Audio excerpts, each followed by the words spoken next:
umefungua tu WhatsApp yako account sasa hivi hapa, au haina muda mrefu tangu umeanza kuitumia, sawa?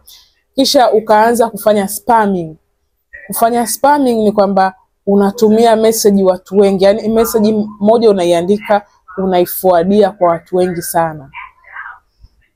Yani ile vile unavyoforwardia watu wengi sana kwa wakati mmoja, inasababisha wewe WhatsApp yako kuweza kufungiwa.